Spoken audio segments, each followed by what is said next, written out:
शनिश्चराय नमः। प्रिय श्रोताओं, आज शनिवार के दिन सुनिए शनिवार व्रत की संपूर्ण कथाएं। यह एक समय की बात है। एक ब्राह्मण राजा के महल के मुख्य द्वार पर बुरी आत्माओं से बचाव का काम करता था। एक दिन उसने एक अजीब सी आवाज सुनी तो वह डर गया। कई दिनों तक उसे वह आवाज सुनाई देती रही। उसने कभी भी उस रहस्यमयी आवाज के बारे में अपनी पत्नी को नहीं बताया और उसका स्वास्थ्य दिन प्रतिदिन खराब होता गया। वह कमजोर होता गया। एक दिन उसकी पत्नी ने कहा, मैं तुम्हें पौष्टिक भोजन देने की पूरी कोशिश करती हूँ, फिर भी तुम्हारी सेहत खराब हो रही है। तुम्हें क्या हुआ है? कुछ समय तक तो वह चुप रहा।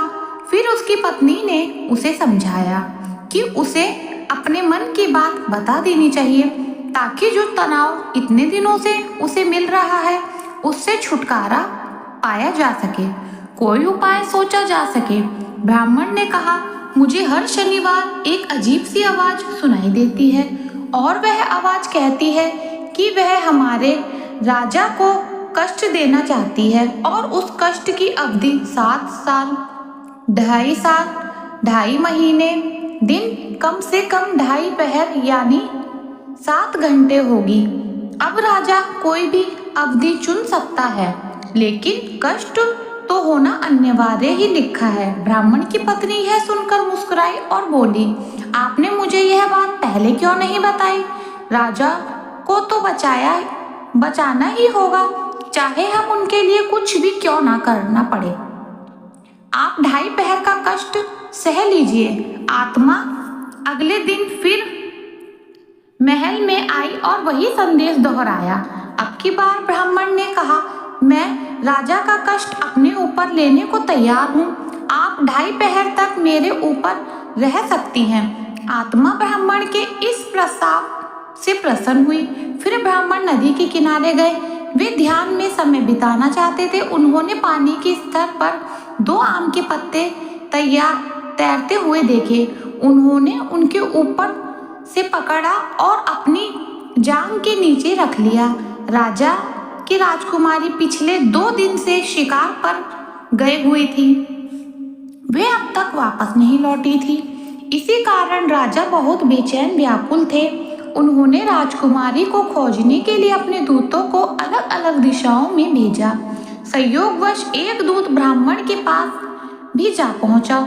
उसे यह देखकर अत्यंत आश्चर्य हुआ कि ब्राह्मण ने राजकुमारी के सिर अपनी जांघों के नीचे छुपा रखे थे। उन्होंने यह बात राजा को बताई। सुनकर राजा क्रोधित हो गया। उन्होंने ब्राह्मण को सूली पर चढ़ा देने या फांसी देने का आदेश दिया। राजा ने ब्राह्मण से उनकी आत्मा इच्छा पूछी तो ब्राह्मण ने कहा, कृपया करके मुझे 2.5 पहर तक मत मारना। राजा ब्राह्मण की यह बात मान गया। निर्धारित समय समाप्त होने पर ब्राह्मण के अंत की उसे सजा देने की व्यवस्था कर दी गई। ब्राह्मण का सिर गर्म लोहे की तलवार से काटा जाना था। जैसे ही वृद्धकर्ता ने ब्राह्मण पर आक्रमण किया, वह गर्म तलवार टुकड़े टुकड़े हो गई। वृद्धकर्ता ने अब की बार गर्म चांदी की तलवार उठाई और वह तलवार भी ब्राह्मण की गर्दन को छूने से पहले ही टुकड़े टुकड़े हो गई। वृद्धकर्ता ने गर्म सोने की तलवार निकाली और अब की बार ब्राह्मण का सिर काटने का प्रयास किया। तीसरी तलवार का हल भी कुछ ऐसा ही हुआ। वापस उपस्थित ही लोग इस चमत्कार को देखकर आश्चर्यचकित रह गए। अचानक वे दोनों राजकुमारी भी वहां प्रकट हो गई। राजा उन दोनों राजकुमारियों को देखकर बड़ा प्रसन्न हुआ और उन्हें गले लगाया और ब्राह्मण पर भी राजा ने दया दिखाई। राजा ने कहा, हे ब्राह्मण देव, यह क्या रहस्य है? इसे सबके सामने प्रकट कीजिए। इतनी बार मरने के बाद भी आप बाल तक बांका नहीं हुआ। तब ब्राह्मण ने कहा, हे राजन, शनि आपको कष्ट देना चाहते थे। मैंने आपको और राज्य को बचाने के लिए आपका कष्ट अपने ऊपर ले लिया। शनिदेव आम के को मानव सिर के रूप में प्रकट कर दिया था। क्या मैं राजकुमारियों को मार सकता था। मैं तो हमेशा इस राज्य का रक्षक रहा हूँ। मैंने सदैव आपका और राज्य का भला ही चाहा है। राजा ने कहा, हे ब्राह्मण देव, मुझे तो आपकी बातों पर विश्वास नहीं है। मैं स्वयं शनिदेव को देखना चाहता हूँ और अगर आप मुझे नहीं दिखाओगे तो मैं आपके पूरे परिवार सभी सदस्य चक्की में पीस दिए जाएंगे। अब की बार तो राजा की यह बात सुनकर ब्राह्मण देवता कांपने लगे। उन्होंने 1 सप्ताह का समय मांगा। उसके बाद वह अपने घर गए तो उनकी पत्नी ने, जो बहुत चतुराई और बहुत बुद्धिमान थी, ब्राह्मण देवता को देखकर कहा, क्या बात है, आप पीले और भयभीत लग रहे हैं, क्यों डरे हुए हैं? ब्राह्मण देवता ने कहा, भाग्यवान, शनिदेव ने मुझे यह कष्ट डाला है। मैं तो तुम्हारी सलाह मानकर पहली बार बच गया। अब अगर मैंने शनि ग्रह का राजा के सामने प्रकट नहीं किया तो हम सब चक्की में पहिए के नीचे कुचले जाएंगे। ब्राह्मण की पत्नी ने कहा, धैर्य रखो, आपने एक नेक काम के लिए अपनी जान जोखिम में डाली है। शनिदेव हमारी सहायता अवश्य करेंगे। ब्राह्मण ने चैन की सांस ली। तब उनकी पत्नी ने कहा, राजा से कहो कि आने वाली शनिवार को वह सुबह जल्दी उठे। शनिदेव काले वस्त्र के नीचे काले घोड़े पर सवार होकर वे तेल से भीगे हुए काले कंबल से ढके होंगे। राजा उनके दर्शन कर सकते हैं। अगले शनिवार को ब्राह्मण राजा को काले पर्वत पर ले गए। एक काली परछाई काले घोड़े पर सवार थी। राजा ने पूछा, तुम कौन हो? शनिदेव ने कहा, राजन, मैं शनि हूँ। मैं गरीबों और राजाओं दोनों का एक समान रूप से कष्ट देता हूँ, किसी भी कोई भेदभाव नहीं करता। राजा ने कहा, तब शनिदेव, हम आपको प्रकोप से कैसे बचा सकते हैं? शनिदेव ने कहा, धनवानों को शनिवार को एक काला घोड़ा या 1.25 मन सोना दान करना चाहिए। मध्य आयु वर्ग के लोगों को लोहे और काले कंबल का दान कर सकते हैं। निर्धन लोग तेल लगी रोटी एक काले कुत्ते को दे सकते हैं और भी निर्धन लोग एक पीपल के पेड़ में जल अर्पित कर सकते हैं और पीपल की जड़ में थोड़ा गुड़ रख सकते हैं। पीपल के कच्चे सूत या कच्चे धागे से लपेट सकते हैं। सुनकर ब्राह्मण देवता ने कहा, हे शनिदेव, आप कृपा हमारे राज्य को कष्ट मत दीजिए। राजा, आपका प्रकोप अगर हुआ तो वह हमारे नगर को भी प्रभावित करेगा। शनिदेव, मैं भविष्य में आपके अन्य प्रकोपों को सहन कर सकता हूँ। शनिदेव अचानक अपने काले घोड़े के साथ गायब हो गए और उधर राज्य ने अपने वापस लौट आया। अब वह ब्राह्मण से बहुत प्रसन्न था क्योंकि उसने साक्षात सब कुछ अपनी आंखों से देखा था।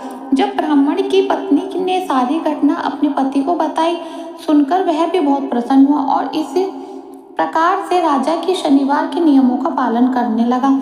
अब तो उसने पूरे राज्य में घोषित कर दिया कि हर कोई अपनी समर्थ, अपनी श्रद्धा के अनुसार शनिदेव का पूजन किया करे ताकि शनिदेव के प्रकोप से बचा जा सके। आइए अब आपको शनिदेव की दूसरी कथा भी सुनाते हैं। एक बार की बात है कि सभी नवग्रहों में, जिसमें सूर्य, चंद्रमा, मंगल, बुध, बृहस्पति, शुक्र, शनि, राहु और केतु में विवाद छिड़ गया था कि इन सब में बड़ा कौन है। सभी आपस में विवाद करने लगे, लेकिन कोई निर्णय ना निकलने पर देवराज इंद्र के पास वे निर्णय करने पहुंचे। सभी ग्रह को अपने सामने उपस्थित देखकर इंद्रदेव घबरा गए। फिर उन्होंने निर्णय करने में अपनी असमर्थता जताई, परंतु उन्होंने यह भी कहा कि इस समय पृथ्वी पर राजा विक्रमादित्य का राजा है, जो अति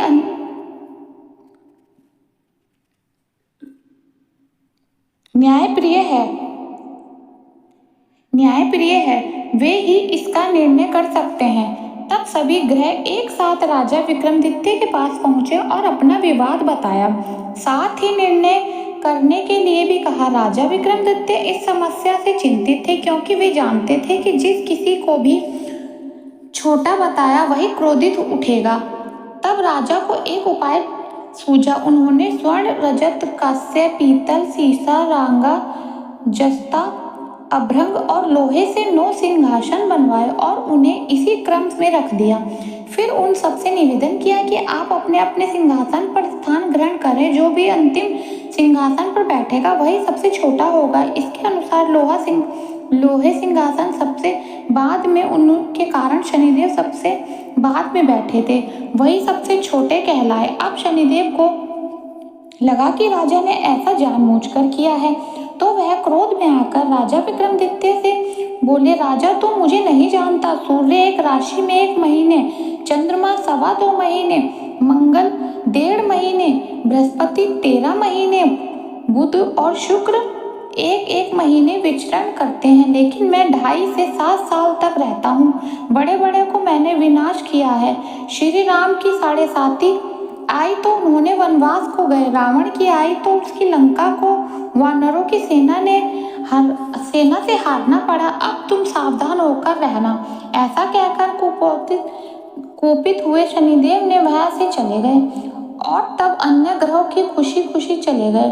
कुछ समय बाद राजा की 7.5 आई, तब शनिदेव घोड़े के सौदागर बनकर वहां आए। उसके पास कई सारे बढ़िया घोड़े थे। राजा ने यह समाचार सुनकर अपने अश्वपाल को अच्छे घोड़े खरीदने की आज्ञा दी। उसने कई अच्छे घोड़े खरीदे और एक सर्वोत्तम घोड़े को राजा की सवारी करने दे दिया। अब जैसे ही राजा उस घोड़े पर सवार हुआ, वह घोड़ा सरपट वन की ओर भागा और घने जंगलों में पहुंचकर वह अंतर ध्यान हो गया। अब राजा भूख प्यास से भटकते रहे। तब एक ग्वाले ने उन्हें पानी पिलाया। राजा ने प्रसन्न होकर उसे अपनी अंगूठी दी और वह अंगूठी देकर राजा अपने नगर को चल पड़े। उन्होंने अपना नाम उज्जैन निवास विकी बताया और वहां उन्होंने एक सेठ की दुकान में रुककर जलपान किया। कुछ देर रुककर आराम भी किया। भाग्यवश उस सेठ की उस दिन खूब बिक्री हुई। अब सेठ रूप बदलते हुए राजा विक्रमादित्य को अपने साथ अपने घर ले गया। वहां पर राजा ने खूंटी पर देखा कि एक हार टंगा हुआ है, जिससे खूंटी निकल गई। देखते ही देखते थोड़ी देर में पूरा हार गायब हो गया। तब सेठ ने वापस आने पर देखा कि हार तो गायब है। सेठ ने समझाया कि वीका ने ही उसे चुराया है। फिर तो सेठ ने कोतवाल के पास उन्हें पकड़वा दिया।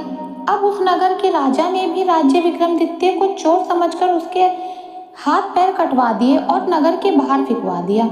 वहां से एक तेली निकल रहा था, जिसे दया आई और उसने वीका को अपनी गाड़ी में बैठाया। वह अपनी जीभा से बैलों को हाँकने लगा। उस समय तक राजा की शनि दशा समाप्त हो गई थी। वर्ष ऋतु आने पर राजा मल्हार गाने लगे। राजा जिस नगर में थे, वहां की राजकुमारी मन भावनी को उनका गाना इतना पसंद आया कि उसने मन ही मन प्राण कर लिया कि वह उस राग गाने वाले से ही विवाह करेंगी। राजकुमारी ने दासी को राग गाने वाले को ढूंढने भेजा। तब दासी ने बताया कि वह तो एक चौरगिया अर्थात अपाहिज है, परंतु राजकुमारी नहीं मानी। अगले ही दिन वह भूख प्यास त्याग कर अनशन पर बैठ गई कि विवाह करूंगी तो उसी से करूंगी। बहुत समझाने पर भी जब राजकुमारी नहीं मानी तो राजा ने उस तेली को बुला भेजा और विवाह की तैयारी करने को कहा। फिर तो उसका विवाह राजकुमारी से हो गया। तब एक दिन सोते हुए स्वप्न में शनिदेव ने राजा को दर्शन देकर कहा कि राजन, देखा तुमने मुझे छोटा बताकर कितना दुख झेला।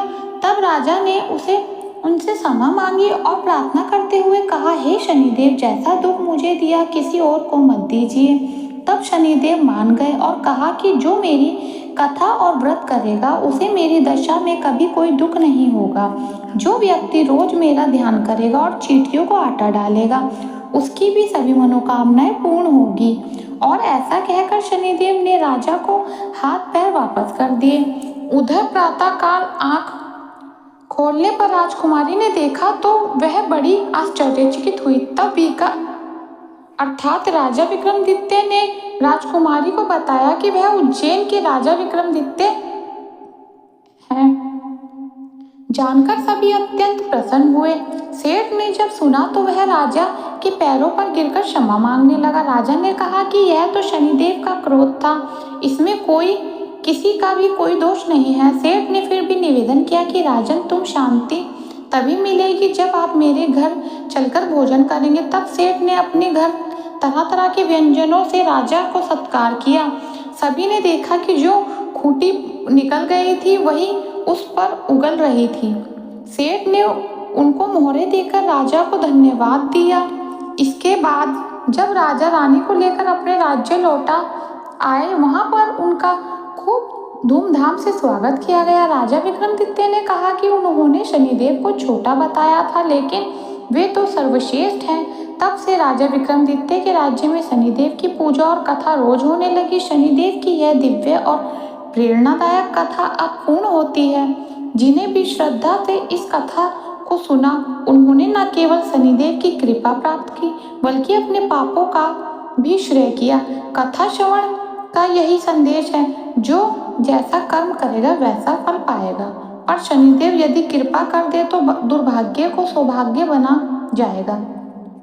अब आइए हम सब मिलकर शनिदेव से विनम्र प्रार्थना करें। हे कर्मों के न्यायाधीश शनिदेव, हमारे अच्छे बुरे कर्म सभी कर्मों को क्षमा करें, हमें यही राह दिखलाएं, हमारे जीवन के कष्ट, दरिद्रता, रोग और शत्रुओं को दूर कर धैर्य, विवेक, संयम और सफलता प्रदान करें। शनिदेव की कथा सुनने मात्र से मनुष्य को चंद्रदोष, राहु, केतु की बाधाओं और समस्त शनि पीड़ा से मुक्ति मिलती है। जो हर शनिवार को इस कथा को सुनते हैं, शनिदेव उसके जीवन की नैया पार लगा देते हैं। ओम शन शनिश्चराय नमः का जाप करते हुए कथा को यहीं विराम देते हैं, पर शनिदेव की यह भक्ति अनवरत चलती रहे।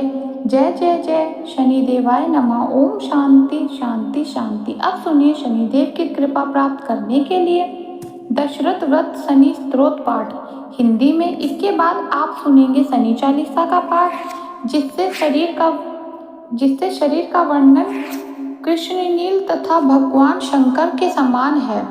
उस शनिदेव को नमस्कार है जो जगत के लिए कलागिन है, कृतज्ञ रूप है। उस शनिश्चर को बारंबार नमस्कार है। जिनका शरीर कंकाल जैसा मांसहीन तथा जिनकी दाढ़ी, मूछ और जटा बड़ी हुई है, उन शनिदेव को नमस्कार है।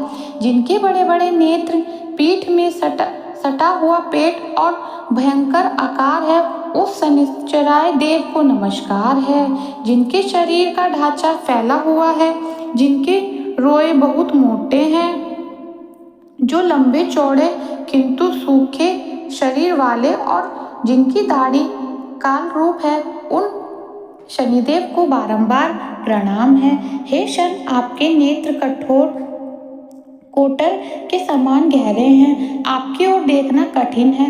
आप घोर, रौद्र, भीषण और विकराला हैं। आपको नमस्कार है। वीर मुख, आप सब कुछ भक्षण करने वाले हैं, आपको नमस्कार है। सूर्यदेव नंदन, भास्कर पुत्र, अभय देने वाले देवता, आपको प्रणाम है। नीचे की ओर दृष्टि रखने वाले शनिदेव, आपको नमस्कार है।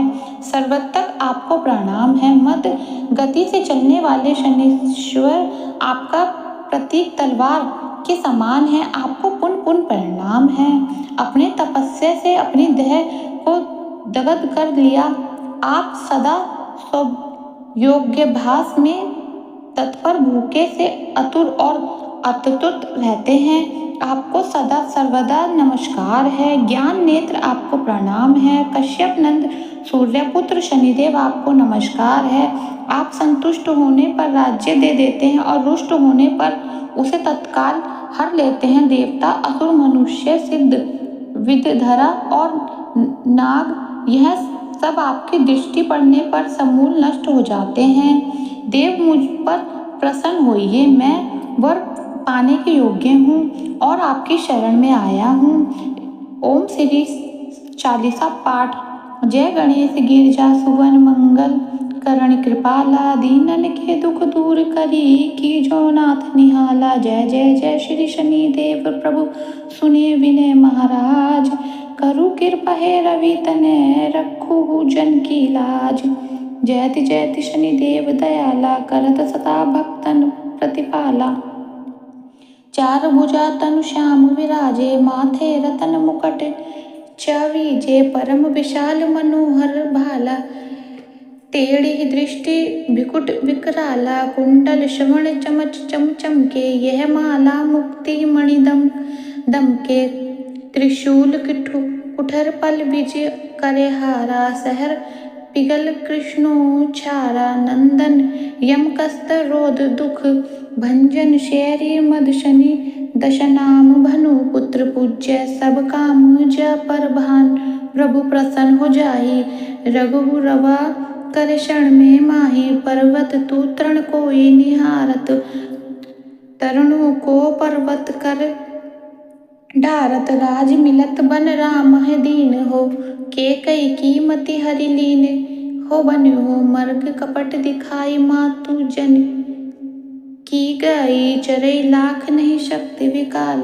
कर डर डार मचा गल में हाहाकार रावण की गतिमति बुराई राम रामचंद्र सन सो बढ़ाई दियो कठी कर कंचन लंका बजी बजरंगा वीर की डंका निपु विक्रम पर तोह पगुधारा चित्र मयूर निगली गहरा हार नुलाख लायो चोरी हाथ पैर डरवायो तोरी भरी दशा ने कृष्ण दिखायो तेल घर को चलवायो विनय रगा दीपक महकी कीनो तब प्रसन्न प्रभु है सुख दीनो हरिचंद नापन बिकी नी अपुहु भारे डोम घर पानी नल पर दशा सिरानी भुजी मीन कूद गई पानी श्री शंकर ही गयो जब जाई पार्वती को सती कराई तनिक विलोकत ही कर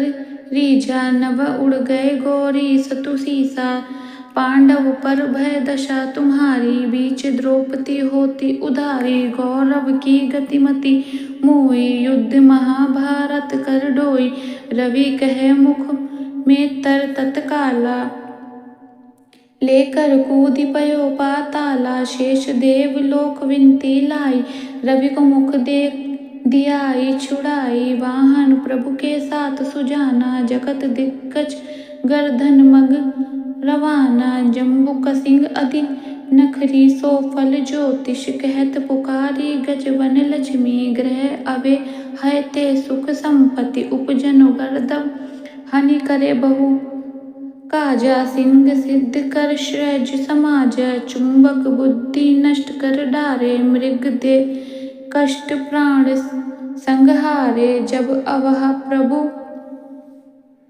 सुन सबरी चोरी आदि होए डर भारी तो से चरण चरण यह नाम स्वर्ण लोहा चांदी अरुतम लोहा चरण तब जब प्रभु आवे धन जन संपत्ति नष्ट करावे समत तम रजत शुभ गुण श्रवण सर्व सुख मंगल भारी जो यह शनि चरित्र नित्य गावे कहु न दाशनी कष्ट सतावे अद्भुत नाथ दिखावे लीला करे शत्रु नशिबल ढीला जो पंडित सौभाग्य बुलावे विविध शनि ग्रह शांति करावे पीपल जल सनिध दिवस चढ़वाता दीप दान दे बहु सुख पावत कहत राम सुंदर प्रभु दशा शनि सुमिरत सुख होत प्रकाश पाठ शनीश्वर देवी को ही हो भक्त तैयार है करता पाठ के अवसर पर शनि देव महाराज की जय। तो ये थी शनि देव व्रत कथा। अगर मेरा वीडियो आपको पसंद आया हो तो कृपया चैनल को लाइक शेयर सब्सक्राइब करना ना भूलें।